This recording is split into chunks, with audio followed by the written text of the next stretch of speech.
20세기 신학계를 뒤흔들었던 아주 거대한 질문이 하나 있었습니다. 오늘 이 시간에는 한 신학자가 그 질문에 답하기 위해서 어떻게 자신만의 지적인 요새를 단단하게 쌓아 올렸는지 그 과정을 한번 들여다보겠습니다. 자, 바로 이 질문입니다. 종교라는 게 그냥 우리 마음속에서 일어나는 어떤 느낌, 감정 같은 걸까요? 아니면 객관적인 사실에 딱 기반을 둔 걸까요? 20세기 초만 해도 이 질문 때문에 신학 전체가 뿌리채 흔들릴 정도였어요.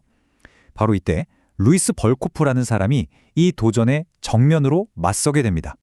벌코프는 이 엄청난 질문에 답하기 위해서 아주 체계적으로 논증을 쌓아 올렸는데요. 지금부터 그가 설계한 청사진을 따라서 한 걸음씩 함께 가보시죠. 우선 벌코프가 활동하던 시대적 배경을 좀 알아야 해요. 당시 신학계는요, 말 그대로 지각 변동이 일어나고 있었어요. 신앙의 가장 근본적인 토대 자체가 막 흔들리고 있었던 거죠. 이 갈등의 핵심은 바로 출발점이었어요. 신학을 어디서부터 시작해야 하는가? 계속해서 변하는 우리 인간의 경험이나 감정에서 시작해야 할까요? 아니면 절대 변하지 않는 하나님의 계시에서 시작해야 할까요? 여기서 벌코프는 아주 단호하게 후자를 선택합니다. 자, 이런 시대적 흐름에 맞서기 위해서 볼코프는 가장 기본적인 것부터 다시 파고들기 시작합니다. 그가 던진 질문은 바로 도대체 종교가 뭔가 하는 거였죠. 그는 이 종교라는 단어의 진짜 의미를 성경 안에서 다시 찾아야 한다고 생각했어요. 벌코프가 구약 성경을 보니까 종교의 핵심은 그냥 무서워하는 공포가 아니었어요. 그보다는 뭔가 압도적인 존재 앞에서 느끼는 경외심, 그러니까 존경과 사랑, 신뢰가 한데 뒤섞인 그런 감정이었던 거죠. 바로 이겁니다. 이게 벌코나프 신학의 진짜 핵심이에요. 그에게 종교는 그냥 마음속 느낌이나 겉으로 하는 어떤 행동이 아니었어요. 하나님과의 살아있는 관계, 바로 그 자체였던 거죠. 이런 질문이 생기죠. 왜 세상 모든 문화에 종교가 있는 걸까요? 벌코프는 모든 인간의 마음속에 종교의 씨앗이 심어져 있기 때문이라고 설명합니다. 근데 여기서 반전이 있어요. 죄 때문에 이 씨앗이 오염돼서 참된 예배가 아니라 우상 숭배라는 잘못된 열매를 맺게 된다고 봤어요. 정말 기가 막히게 종교의 보편성과 타락, 이 두 가지를 동시에 설명하는 방식이죠. 좋습니다. 종교가 관계라면 그 관계는 대체 우리 존재의 어디에 뿌리를 내리고 있는 걸까요?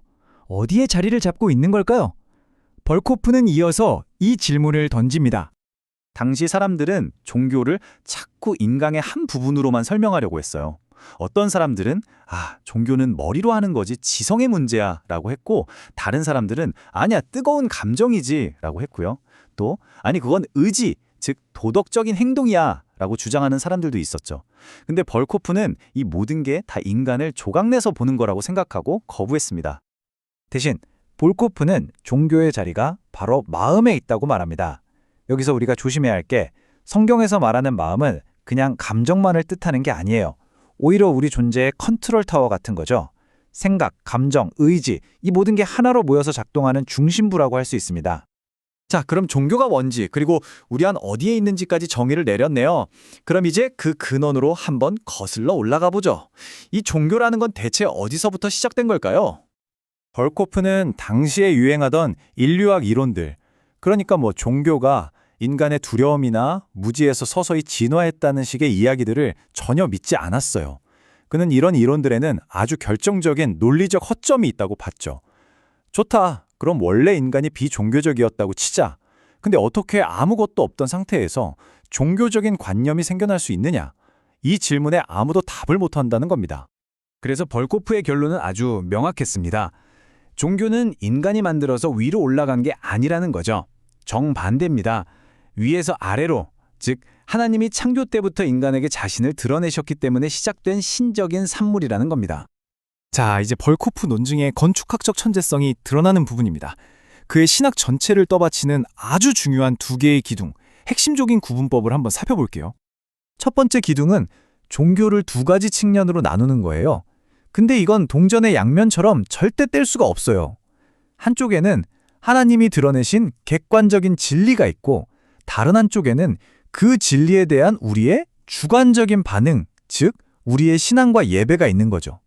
이 둘 중 하나만 있어서는 안 된다는 겁니다. 그리고 두 번째 기둥은 그 객관적인 진리 자체를 또 둘로 나누는 겁니다. 하나는 일반 계시라고 해서 우리가 자연 만물을 보면서 알 수 있는 것들이고요. 다른 하나는 특별 계시라고 해서 성경을 통해서만 구체적으로 주어지는 진리를 말합니다. 이 구분이 왜 그렇게 중요하냐고요? 벌코프는 이렇게 설명해요. 물론 자연을 보면 하나님을 알 수 있죠. 하지만 죄 때문에 우리의 영적인 시야가 흐려졌다는 거예요. 마치 안경 없이 작은 글씨를 읽으려는 것처럼요. 자연만으로는 구원에 이르기엔 너무 불분명하다는 거죠. 그렇기 때문에 성경, 즉 특별 계시가 절대적으로 필요하다는 결론에 이르게 됩니다. 자, 이제 이 모든 조각들을 한 번에 맞춰볼 시간입니다. 이렇게 개념들을 하나씩 연결하고 나면 벌코프가 얼마나 견고한 논리의 성을 쌓았는지 알 수 있게 됩니다. 정말 누구도 쉽게 무너뜨리기 힘든 성이죠. 이건 정말 황금사슬 같은 논리예요. 잘 따라와 보세요. 인간은 종교적인 존재로 창조됐다. 그 종교는 마음에 자리한다. 참된 종교는 객관적 진리와 주관적 반응이 다 필요하다. 그런데 자연에서 볼 수 있는 객관적 진리는 죄 때문에 흐릿해졌다. 그러므로 이제 어디로 가는지 아시겠죠? 특별 계시인 성경이 반드시 필요하다는 결론에 이르는 겁니다. 이 틀이 정말 대단한 점은 말 그대로 양쪽에서 오는 공격을 동시에 막아낼 수 있었다는 거예요.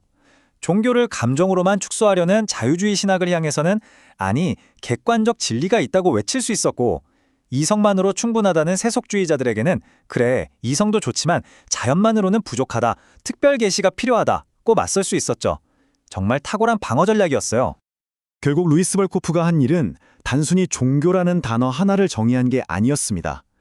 그는 혼란스러운 사상의 폭풍우 속에서 신앙이 굳건히 설 수 있도록 그 토대 자체를 완전히 다시 쌓아 올린 위대한 건축가였습니다.